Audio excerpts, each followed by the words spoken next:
A very good morning.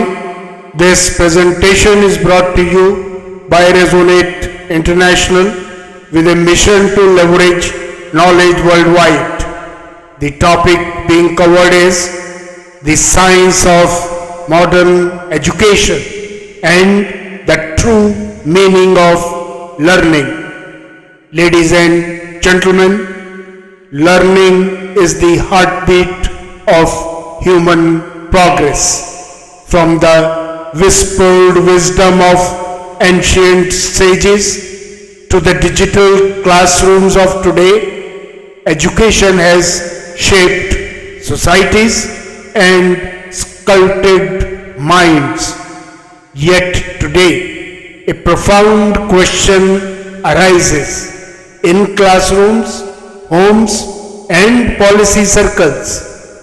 Is modern education truly helping learners thrive, or has it lost its essence in the chase for scores, speed, and structure?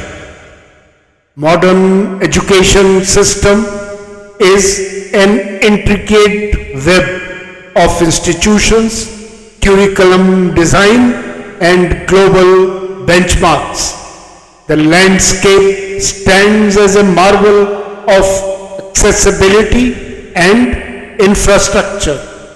Nations like Finland, Singapore, and South Korea are hailed as educational models, emphasizing holistic development, teacher training, and rigor. Finland emphasizes low stress, play based early learning. Singapore focuses on deep mastery through rigorous teacher preparation. South Korea is known for its high educational achievement, though also noted for its intense pressure culture.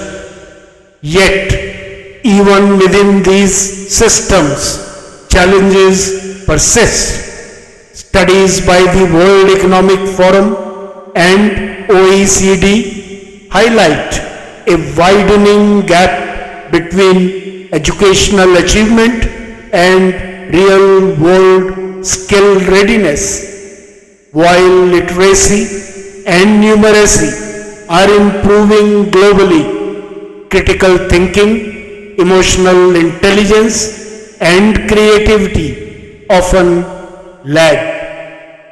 Modern classrooms, powered by technology, offer unprecedented access to knowledge. Yet, research in cognitive neuroscience shows that effective learning still depends on how the brain naturally processes information.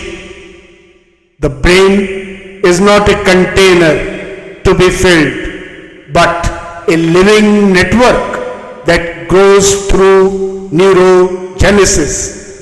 Learning changes brain structure through neuroplasticity, the brain's remarkable ability to form and strengthen neural pathways.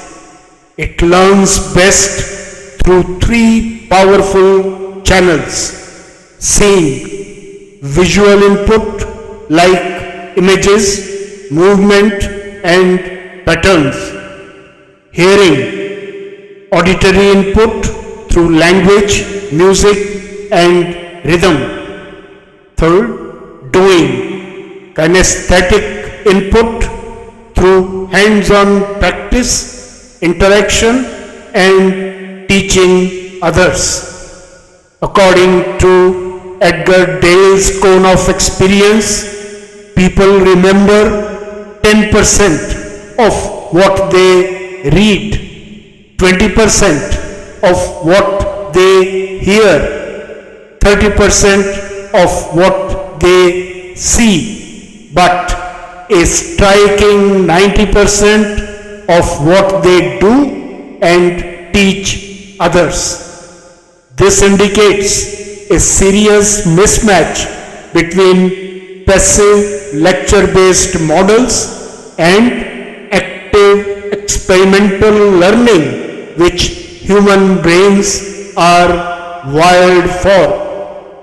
Also, emotions matter. Positive learning experiences boost brain chemicals like dopamine and oxytocin, enhancing memory and motivation.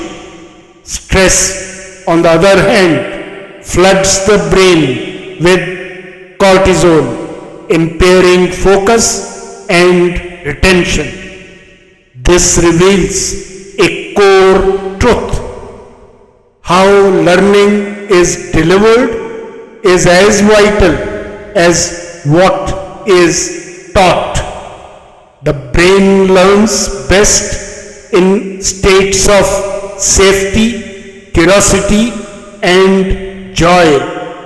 Stress, fear of failure, and excessive competition activate the brain's amygdala, reducing memory retention and creative thinking. Thus, designing classrooms as safe, stimulating spaces becomes not a luxury but a necessity.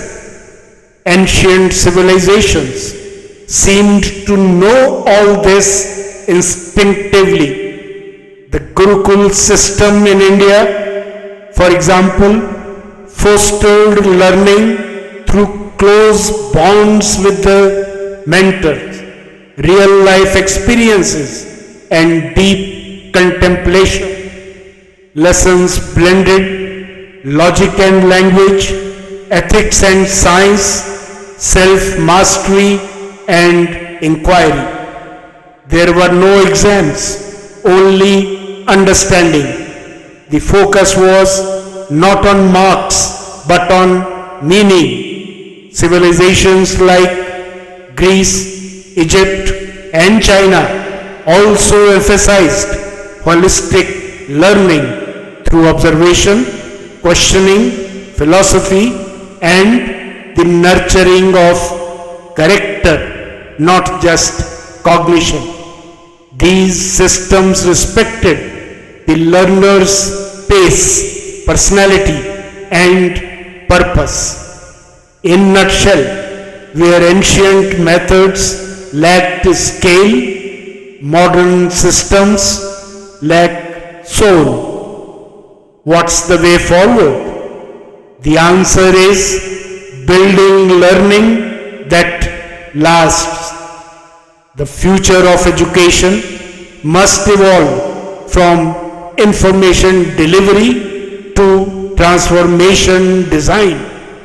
For students, learning should be active, joyful, and rooted in meaning. Projects, storytelling, nature, curiosity, personal reflection must feature alongside subjects and scores. For teachers, the teacher's role is evolving from instructor to facilitator of discovery. With neuroscience as a compass, educators can design learning that is emotionally safe, brain aligned, and deeply engaging. For policymakers, systems must be built on how the brain learns best. This means flexible curricula, inquiry-based assessments, and serious investment in teacher training, not only in content but also in cognition, psychology, and well-being. For families and communities, education begins long before school and continues long after. Nurturing curiosity, dialogue, play, values, and empathy at home builds the soil from which lifelong learning grows.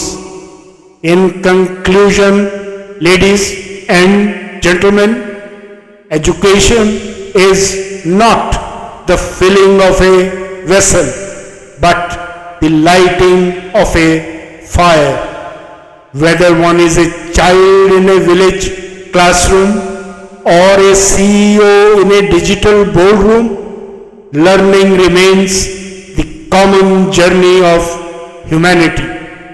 To make it truly effective, the science of learning must harmonize with the art of teaching. Only then can education fulfill its truest purpose, not just to inform, but to transform.